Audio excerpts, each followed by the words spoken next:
What's the difference between you and someone who wouldn't call themselves a Christian? Can you see that in your life anywhere? That's the sort of question we should be asking as we read this passage from the Old Testament. And in verse 5 of chapter 19, it says, God says, "Although the whole earth is mine, you will be for me a kingdom of priests, a holy nation. Although the whole world belongs to me, there's going to be something different and unique about you, Israel." And if that's true of Israel, how much more so should it be true of us, the church?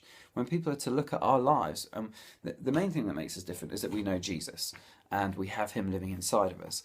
But also that's to be reflected in the way that we live, in the way that we act. So our language is should be different. The words that we say, but also the way in which we talk, the wholesomeness of our language, our Twitter account, our Facebook account. People should be able to see that and think, oh, maybe there's something a little bit different about this person. Not necessarily because we're always quoting Bible verses, but because, again, the way that we talk is something that builds people up and isn't kind of like gossiping or slagging them off, and all that stuff's really clear in the Bible. Other stuff, the way that we spend our time should be probably a little bit different from those who don't know Jesus. That for us, going to church is a priority that we're committed to because we want to be part of God's people.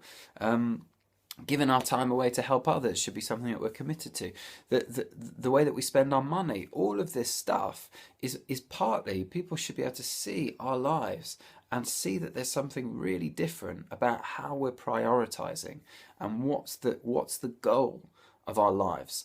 And I have to say, having just said all of that, I'm looking at my own life and thinking, gosh, I really need to think about that. I really need to pray this through, and I need to make sure that if they look at my life, there's something different as well, because I'm not sure people would always see that.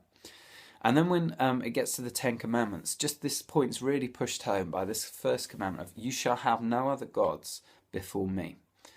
And what God is getting at is that I am to be the priority of your life. And what we often do is we can make good things the ultimate things. So it's not just that, okay, well, maybe I shouldn't be sleeping around or something like that if God's the priority. But that's not the only way to mess that one up. Education is a big idol today in our culture. So we think education's a good thing, and of course it is.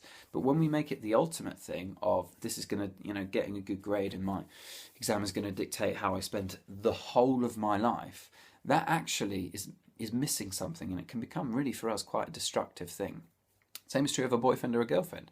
There's nothing wrong with having a boyfriend or a girlfriend or a husband or a wife, but when we make them the ultimate thing in our lives, that is like that's the final kind of decision maker, then again we go wrong. There's a freedom in this command that we miss sometimes because it can sound very strong.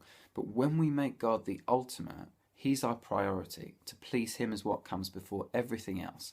We find a freedom. And the amazing thing about God is that he never, ever, ever lets you down.